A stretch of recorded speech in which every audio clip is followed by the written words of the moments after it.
Today, we are thrilled to have a live launch event for Erin T. McMillon's Trail. Erin is an urban horror and suspense author, blogger, and artist from Trenton, New Jersey, and she's the author of several books, including What's Hiding in the Dark, They Eat, and The Abducted. And she has a forthcoming book as well, so I encourage you all to follow her on social media and keep track of what she's doing. You're in for some more great things. We're also joined this evening by Michael Kiley, a sound designer, composer, performer, and educator, working in theater, dance, public installation, and transmedia works like TrailOff. His original works include so many things, particularly in the Philly area, but notably Close Music for Bodies, which was in the Fringe Festival in 2017, an immersive participatory voice piece. He is a 4-time nominee for the Barrymore Award for Excellence in Theater and a 2-time winner for Outstanding Sound Design, which, as you listen to the TrailOff, you'll really get a sense for yourself. And Danielle Leneé also joins us tonight, an accomplished actress with off-Broadway credits at 59 East 59th Street Theater, as well as an extensive performance career around the Philadelphia area at theaters including People's Light, Delaware Shakespeare, Simpatico, Azuka, and many more. She too has been nominated for a number of Barrymore Awards as both a lead and a supporting actress. So thank you all for joining us tonight. To begin, Erin, I wonder if you can unmute yourself and tell us a little bit about your selection of this site. So Erin, your story is on the Delaware Canal Towpath. What's your relationship to that site? What drew you to that? The Delaware Canal Towpath actually intersects with, clearly it's in Pennsylvania, but it intersects with the DNR Canal in Trenton, New Jersey, where I'm from. And growing up, we spent a lot of time on what we would call the tracks, walking home from school and when I realized that there was a DNL, towpath and how different it was from the tracks that I had grown up walking on, it just kind of drew me in. I knew that, the story that I wanted to tell would just kind of be able to tell itself because of the history that I have with the area. Because you literally can go from broken glass and almost like this it just looks gray on my side of the canal. And when you get to the DNL, it's very bright and vibrant, and you can tell someone cares for that side of the canal. So I thought that just that kind of juxtaposition would be easy for me in my personal experiences to be able to tell that story because I kind of live that story. We've been having a lot of these lunch talks, and so many writers have a similar sensation to you, Erin. They have a personal history with the site, but also use it as a way to contextualize the broader social political forces that the site very literally intersects with. And when I listened to your story this week, I was really struck by a line at the end where the land, one of the characters in the piece, says that he wanted to show that there was nothing to be scared of out here. And when he talks about out here, he's referencing the natural space that one, as listening to the trail will walk through. And so I'm curious in what ways that was like a broader prompt for yourself. How did you consider that question within your own work? I think there are multiple layers for it. For me, being very much an introvert, I call it peopling. I don't really do well at peopling. Because it's scary. So, but it was just kind of like, there's nothing to be afraid of here, just outside amongst people. But there was also this layer of, I'm a Black woman. I'm also a big Black woman. I'm 6'1". So sometimes going into spaces where there isn't much diversity, there is, a layer of apprehension. And it was also kind of speaking to, that dynamic, there's nothing to be afraid of out here. And if there is, you have what you need to be able to protect yourself and to be able to take care of yourself in whatever space you're in. So again, there's lots of layers to that. You know, going back to the conversation about, you know, what the side of the trail looks like in my community versus what it looks like in New Hope. You know, even sometimes when you, well, for me, I can't speak for anyone else, when I go into spaces that aren't like mine, regardless of the diversity, um, there's this layer of fear because it's not familiar, you know. But again, there's nothing to be afraid of out here. So I guess just, you know, in you know, a personal context of stepping outside of yourself, and then, you know, in a more real world context, in a more physical world of stepping outside of the places that, you know, the physical places that you've become accustomed to. You have what you need to make sure that you are going to be okay, even when it seems like you don't. I think that's such an important message as you talk about it, you know, personally and societally or broadly culturally. You know, Adrienne Mackey, who's the director of Swim Pony, who was a huge part of this project, you know, when we've talked about it in different other talks throughout the festival, she's really said, you know, so much of TrailOff was about connecting with writers and actors and ultimately audience members to bring people who might not see themselves or think of themselves in trail spaces to them. And I think it's telling that, like, you have that bodily and that lived experience, and that is unfortunately the case for so many people. So I hope that your story, as well as the rest of TrailOff, can give people that reminder, you know, even when scary things happen, which certainly is the case in your story, Erin. You know, for those who haven't had an opportunity to listen to it yet, it is certainly a story that, as I listened to it in my house, I was like, I would be running on the trail, not just happy. The lead character that Danielle voices is like pursued by any number of challenges and monsters and definitely very scary things, but certainly comes away from that 45-minute story that she has the interior strength, much less everything else. Thinking about that kind of like auditory experience, Erin, and we'll talk with Mike and Danielle in a moment to get their perspectives as well, but I was struck listening to your story, perhaps even more than some other TrailOff talks, Erin, about how it feels really auditory. You know, as the lead character moves through the space, so many moments she's like, oh, I heard something. What was that? You know, so it really feels like it's questioning the role of listening more broadly. So you know, you've written books before, you're a frequent blogger. How did you approach this opportunity differently, knowing that people wouldn't read it, they would just hear it? Um, I think I struggled a lot at first because it is so different than what I'm used to. Yeah. Um, and I think what I ended up doing is what I do a lot of the times, and also what the main character in this story, Trenton, does. She just tries to take care of herself. Um, but then I remember talking to Adrienne, maybe about halfway through, you know, when it was time to turn in our stories, and you know, she just kind of reassured me, you know, tell the story, and I will make sure that the other pieces are there. You know, I remember, you know, the first trip out with Danielle and Michael. You know, it's four of us on the trail, and there was a point where Adrienne and Michael wanted Danielle to read some of the lines out loud, and I think it was at that point that I'm like, okay, like I think we're doing this. Like I think we're, you know. So I just kind of tried to write this story, and I really trusted Adrienne in her vision, you know, and the people that she knew and the network that she had to kind of bring it to life. And I figured, you know, worst comes to worst, if they can't put something in because, you know, it may not be able to be translated into an audio kind of experience, then okay, you know, it's fine. I think I was just more comfortable in telling the story that I wanted to tell because I'm just a storyteller. You know, Danielle's the actress, Michael does the sound, and he puts all these amazing sounds together for us. So I just really kind of focused on doing my piece and letting all the other wonderful artists, you know, do their thing, you know. And it came out really nice. It came out really cool. Really.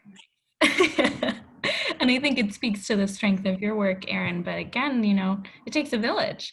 There's a big community that put this together, and collaboration is a huge part of that.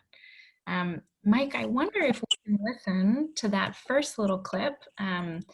Music and audio is such a huge part of TrailOff as a broader project, but so much of what you're describing, Erin, you know, leaning on those collaborators, working together to get not only the audio and the narrative of the story as Danielle and other people voiced it, but also the feel comes from Mike's composition. So if we can listen to the first 30 seconds or so, I think it'll give us a sense, particularly for those who haven't heard it before, of kind of the musical mood. Sure, yeah. I'll just say that I think something that Erin did that was really brilliant was using a device where Trenton talks to herself out loud. So you hear her thoughts, and that device is really helpful and was really fun to play with in terms of like making it an auditory experience. And I think you'll hear some of that in this first clip. Hang on one second. Here we go.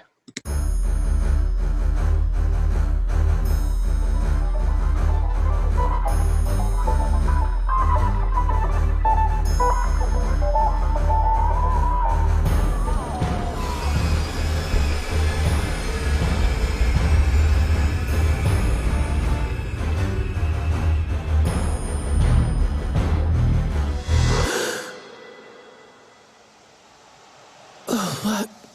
Where am I? Oh, my head is spinning like I had one too many shots of tequila. New Hope? I'm in New Hope? How the fuck did I get in New Hope? Wait. I wanted to get to the F-bomb before we figured it out. Thank you. Yeah. So there's a lot of rich material in there. Like as an uninitiated listener who wasn't in the room where y'all put it together, I'm hearing horror inflections, I'm hearing video games, I'm hearing the broad, like lush thematics of a movie score. You know, what was your process like crafting that score, Mike? And how did you and Erin talk together to create what is like a very dynamic sound score? Yeah, I mean, we talked with Adrian a lot, and you know, I know Erin has a love of all of those things you just referenced, of, you know, horror and video games are even slightly referenced in the piece itself. Like Trenton's kind of wondering, like, is this a video game? Like, did I get stuck in a video game is sort of what it felt like. So we wanted it to be like scary. We also kind of wanted the scariness of it to be playful and exciting rather than like actually truly terrifying. You know, and the video game aspect of that helped with that kind of like, you know, make it's almost like there was a layer over it, over the scariness or something that let you know that you were in good hands and that that it was gonna be fun. You know, it was gonna like give you the exhilaration of watching a good scary movie. And some of the sound effects, like, you know, I had to make a rock monster, a wind monster, and a water monster. And so I was like, the only way to really like get into that is to kind of make it a little cheesy and like a little absurd, you know, and just like go really big with it. So even things like a rock dropping, that sound, while I wanted it to sound realistic, I also wanted it to sound slightly like 8-bit, like it was in a video game. So you'd hear the sound and it'd sort of be like, you know, like an old school video game at the same time. And then, yeah, the deeper we dug into it, you know, it just like started to all coalesce. Erin, what did it feel like to hear that kind of broad composition separate from the work that Danielle did? I don't know. I guess that it just felt right. Like I really felt like I made this like I wrapped this present and I gave it to, you know, people, and they not only unwrapped it and like what they saw, but they made something really cool with the wrapping paper after that. Like I really, I mean, the first time I heard it all together, or even just like the score, it just felt like it fit right. You know, it didn't really, I don't know, like I just like, I think, you know, as a creative, like I've struggled with people getting it or getting me, and I didn't feel like that with this. I feel like, you know, he got it. And like, what a gift to feel that like connection, that understanding. Because I feel like many artists feel that way, Erin, where they're like, I'm trying to get this across. I hope you know what I'm doing. And that I think speaks to like the direction of Adrian, but also like the incredible prowess of Mike to be able to read your story, work with you, and then match that. Yeah. Danielle, I want to turn it over to you. You know, we heard the little bit of your voice just at the beginning there, but you voiced the main character called Trenton. And I'm curious about your process. Obviously, you're a very accomplished actress, have a lot of experience, but was this your first voiceover work? And did you prepare for it differently rather than, say, a play? Yeah, I didn't, this wasn't my first, rodeo with voiceover work, but I will say in terms of like, just the audio and the way you just kind of visualized everything, this was like a new experience in itself because I've never done a voiceover or audio trail. That was like really cool in its own way, and it is kind of different than playmaking process, because the first thing you do when you step into a rehearsal space for a play is you sit at a table and you just read the script. And with us, when my first interaction with this was, before I got a chance to read the script, was we're going to the trail. We're going to see everything visually. So it was an auditory experience for me, in the beginning, just hearing, nature and seeing the water in the canal, walk alongside us as we went on this trail. And that informed a lot of the process for me. Uh, something, Someone, who is also in the theater world had expressed that some of the beautiful things about voiceovers and those types of like audio experiences, when you're creating a space or bringing a space to life as an artist, you have to really visualize that space. And the more that we visualize where we are, the easier it is for us to transform the audience and bring them with us. And so I thought I'm sorry, my Siri thought I was talking to it. I'm not talking to you. And so I think having that visual experience of walking that trail and being able to see all the things that Trenton would see in the story and connect it to the story helped me in when we were, in the studio space creating it. Really helped me to transform it, and I knew where I was when I was saying these words. Oh, it's on this.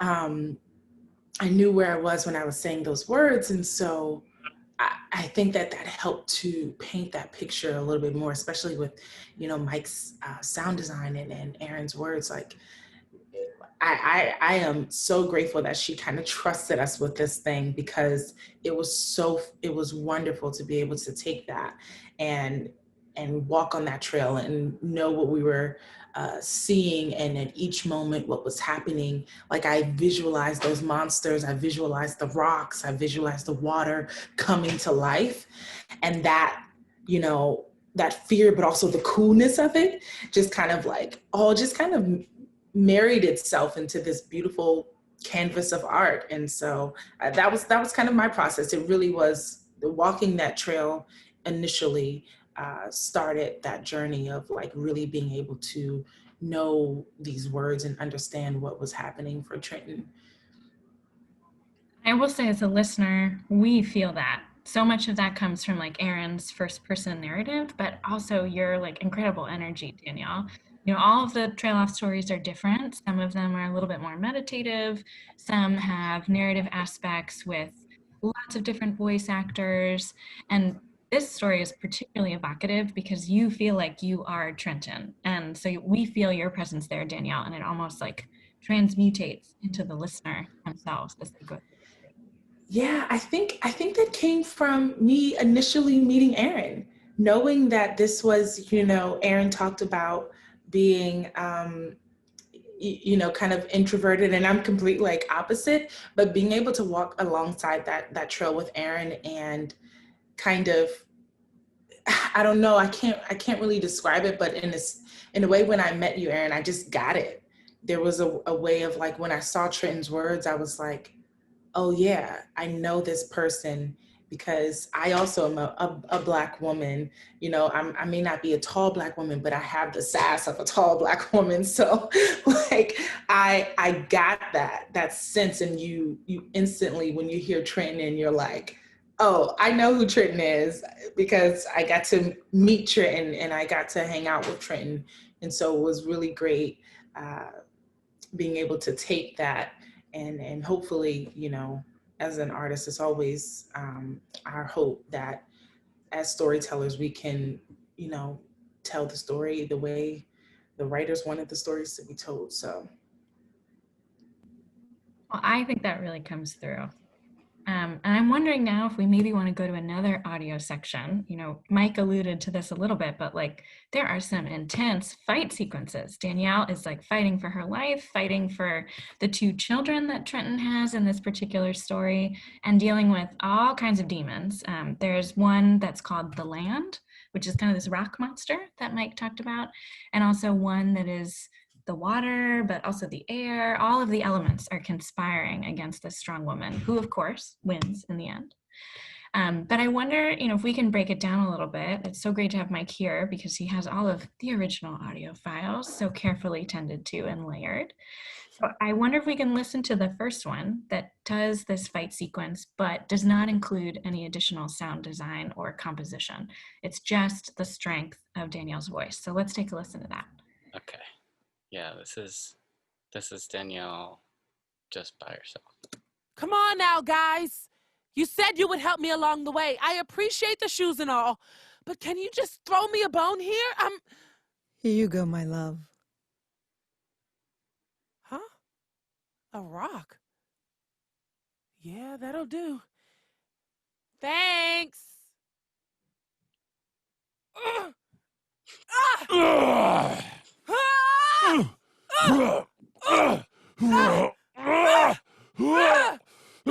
So yeah, it goes on for some time. Just them fighting each other. And that's Brian Anthony Wilson, and the two of them were, you know, in my studio sort of like looking at each other, fake fighting. Shout out to Brian Anthony Wilson. Oh my God. What a dreamboat. Tell us a little bit more about that recording experience. You know, you guys are embodying something that's happening on a trail, but you're not recording it on the trail. You're recording it in Mike's basement, I think, in a great sound studio. How do you summon that same kind of energy?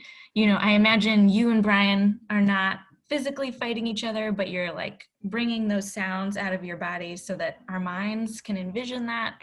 How do you make that happen? Child, I don't know. I think it really came from the direction of Adrian and Mike. Like, I think I've worked with Brian before, and I love him, and so that connection and familiarity was already there. And you know, in the studio space, the setup was I was able to look and see him when we were able to kind of see each other, and you know, when these responses were happening, or when you heard kind of that back and forth, it was literally us like in the space. I saw him, and so it was like action and reaction just happening at its best. I don't know, Mike, I don't know, what else you have? I think I remember the two of you being across from each other, looking at each other and kind of like working it out. And then and then we knew we had the raw material to work with, and then we moved all the pieces around and added music and sound effects to it, and Brian's voice got deeper and boomier, and yeah, so do you want to hear that now, the like sort of Yeah. all right, so here's the finished thing. Come on now, guys. You said you would help me along the way. I appreciate the shoes and all, but can you just throw me a bone here? Here you go, my love. Huh? A rock? Yeah, that'll do. Thanks.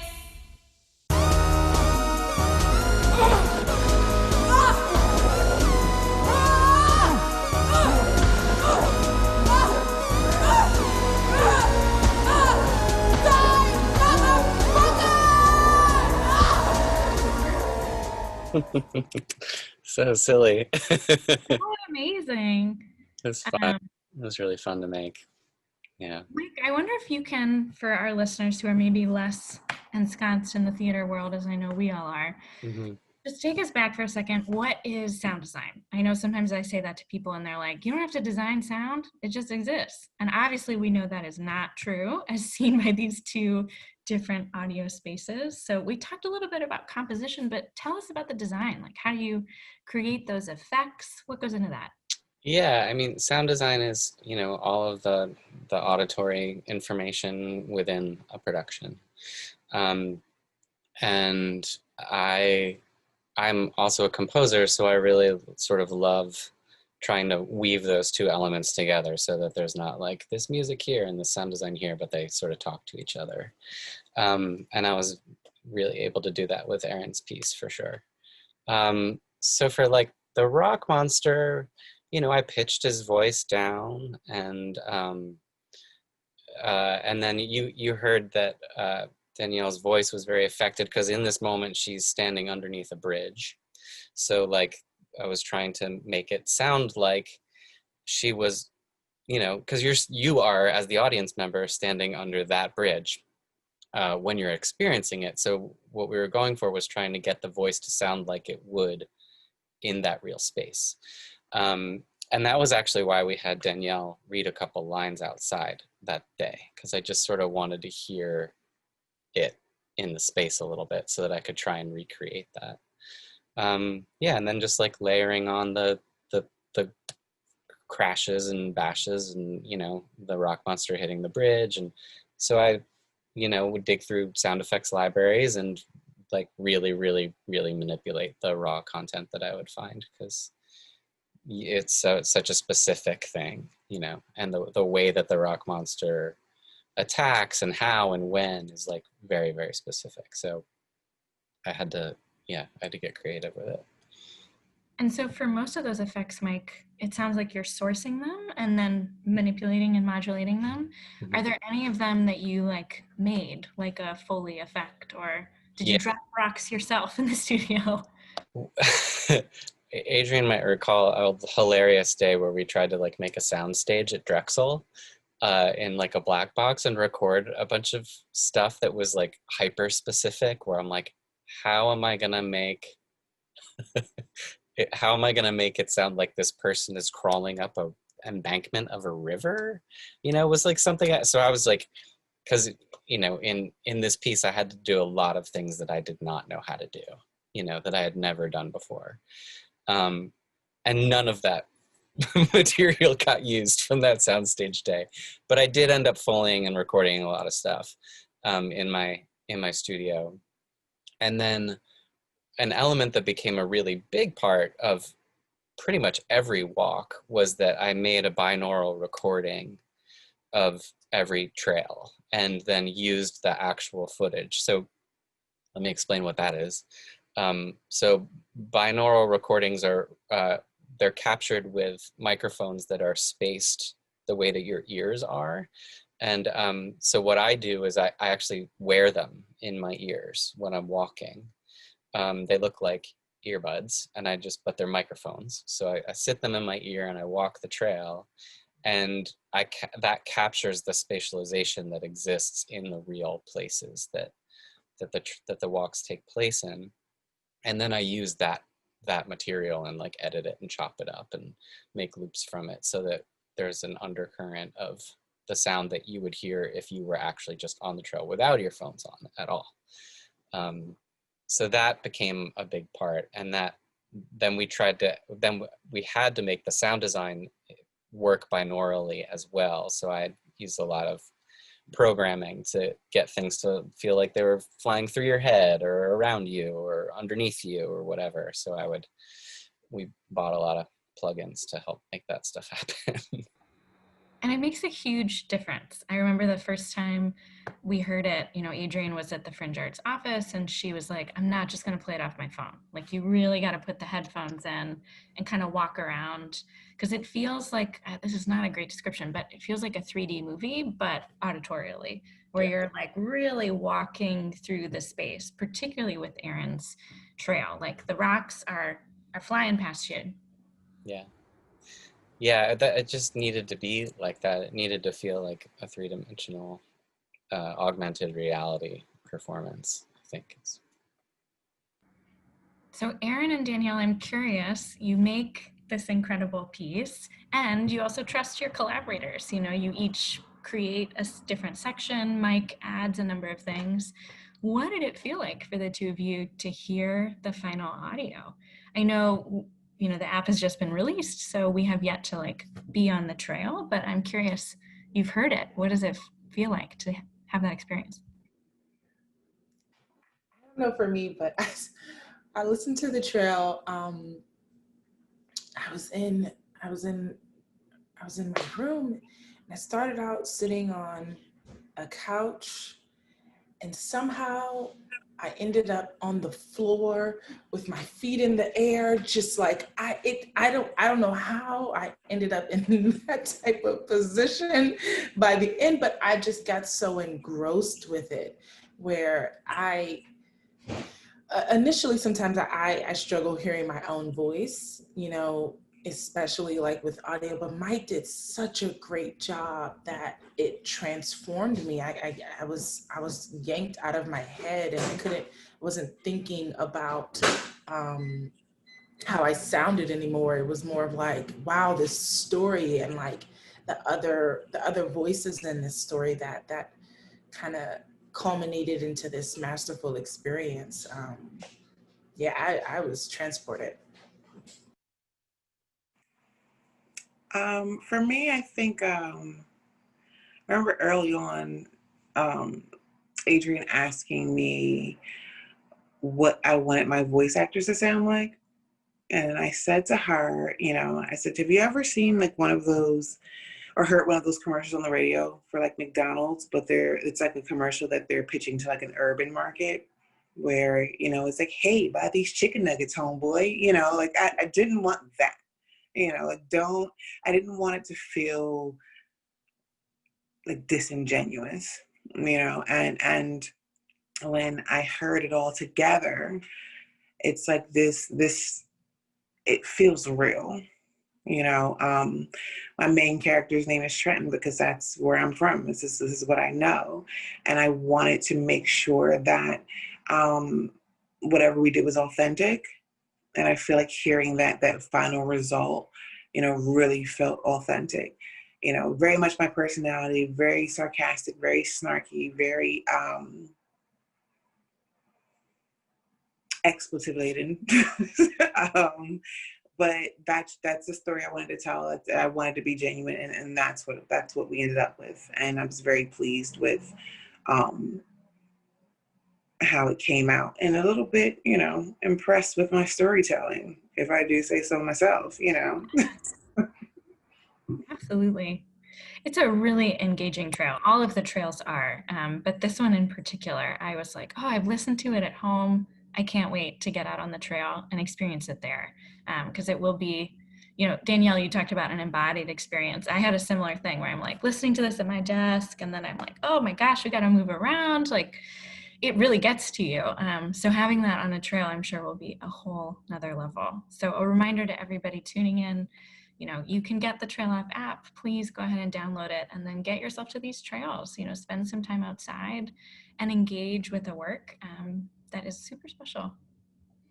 So I wonder if we have any questions from the audience or even, from the three of you. Is there anything that we haven't touched on today that you want to make sure people hear about?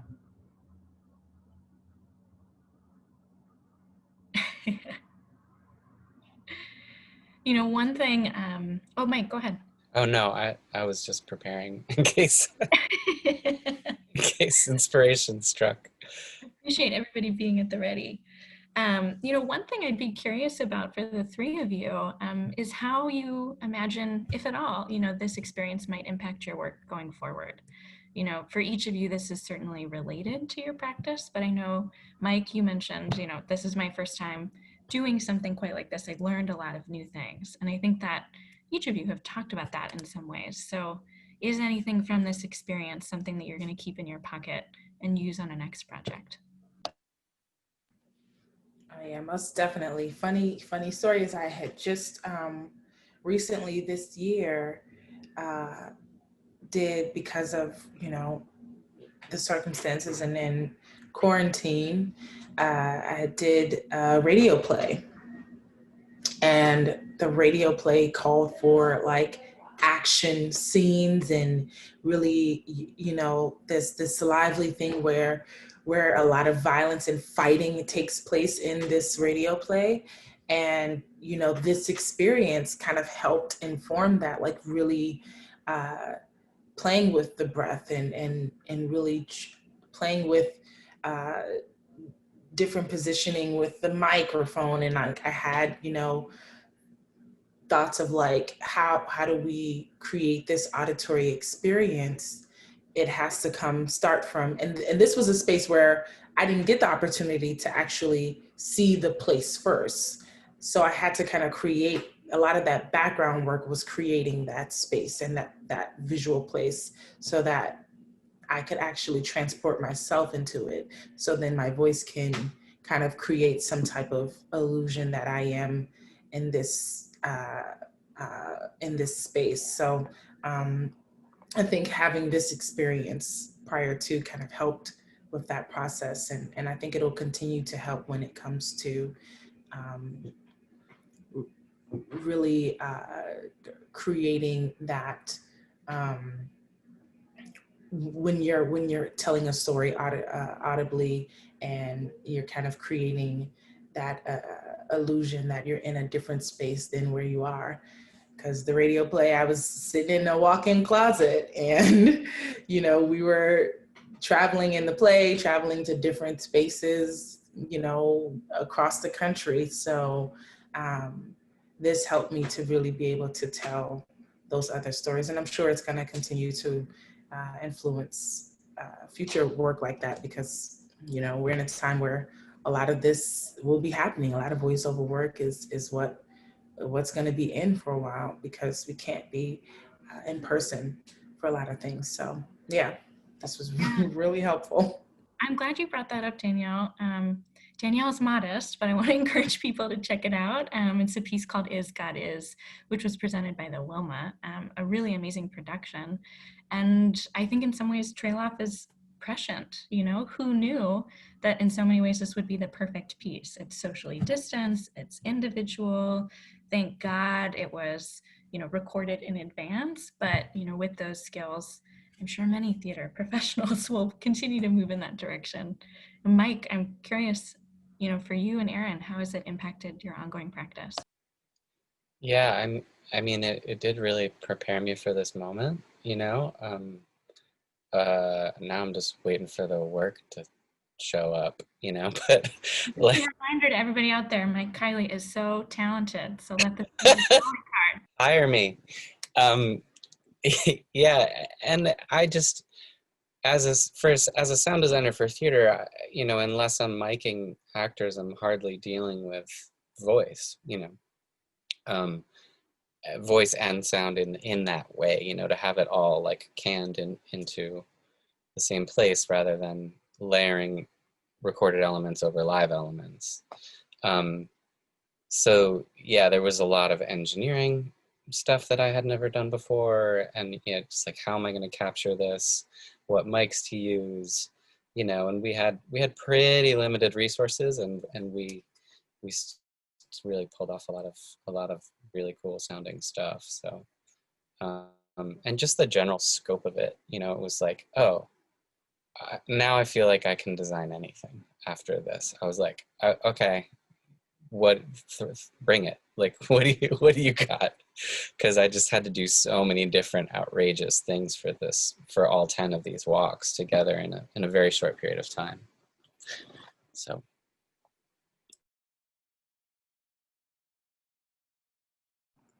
I appreciate you, Mike. I appreciate everything that you did. I know it was a lot. For me, I think just to kind of trust myself more, trust my artistic process more. You know, it's this weird position to be in where, you know, my 9-to-5 job is very much corporate, very stuffy, very, you know, which is why I dyed my hair pink on quarantine, because I can do that now. So this is just a very much a sharp departure from what I kind of do for my bread and butter, but it kind of made me understand this is something I can do, and that my stories are worth telling. You know, you can write as many books as you want, and you know, you can push them and you can sell them, but this is such a different experience from that. You know, it's the stories I have are worth telling, but there's also different ways to tell them. There's a lot of different ways to tell them, and I think, you know, if nothing else, I've learned that. You know, yeah.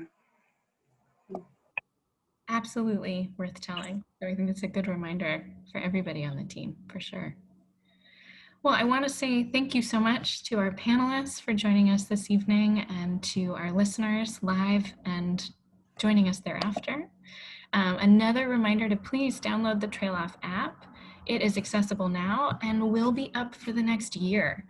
So, you know, collect them all. Get yourself to all 10 of those trails. Take your time. All very worth going to. And another reminder that the Fringe Festival continues. You know, we have lots of programming, most of it free, including several more TrailOff launch talks through the end of next weekend, through October 4th. So we hope that you'll join us for that, and some extended festival programming thereafter as well. There's lots to take a look at. And as always, you know that you can invite people far beyond. So we hope that you'll all join us for another talk, and thanks again for being here.